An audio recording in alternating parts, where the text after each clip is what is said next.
ஆளுநர் மாளிகை வந்து வந்தே மாதம் ரசிக்கப்பட்டிருக்கு. எப்படி சார் பாக்குறீங்க நீங்க? அதை இப்ப கேட்டோம், நாங்க முதலமைச்சர்கிட்ட கேட்டோம்.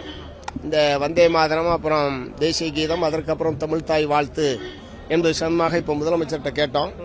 ஆளுநர் பங்கேற்கிற நிகழ்ச்சிகளில் மட்டும் இத்தகைய நடைமுறையைத்தான் பின்பற்ற வேண்டும் என்று மத்திய அரசாங்கத்தினுடைய ஒரு உத்தரவு. அதை மாற்ற வேண்டும் என்பதற்கான முயற்சிகளை ஆளுநரோடு பேசி நாங்கள் மேற்கொண்டோம். ஆனால் ஆளுநர் அதை ஏற்க மறுத்துவிட்டார். மத்திய அரசாங்கத்தினுடைய பிரதிநிதி என்கிற முறையில் மத்திய அரசாங்கத்தினுடைய உத்தரவைத்தான் நான் பின்பற்ற வேண்டும் என்று ஆளுநர் அவர்கள் தெரிவித்து விட்ட நிலையில் ஆளுநர் பங்கேற்கிற நிகழ்ச்சிகளில் இதை தவிர்க்க முடியாமல் இருக்கிறது என்பதை முதலமைச்சர் அவர்கள் தெரிவித்தார்கள். ஆமா, பிப்ரவரி மாசத்துக்கு பிறகுதான் இந்த உத்தரவு என்பது வந்திருக்கிறது.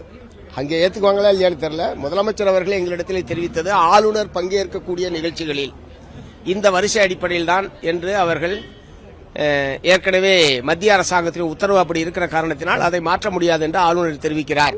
ஆனால் நாங்கள் மாற்றுவதற்கான முயற்சிகளை மேற்கொண்டோம் என்பதை முதலமைச்சர் அவர்கள் எங்களிடத்தில் தெரிவித்தார். சட்டப்பேரவையில் இதே நடைமுறை பின்பற்றப்பட்ட மார்க்சிஸ்ட் கம்யூனிஸ்ட் கட்சியின் நிலைப்பாடு என்னவா?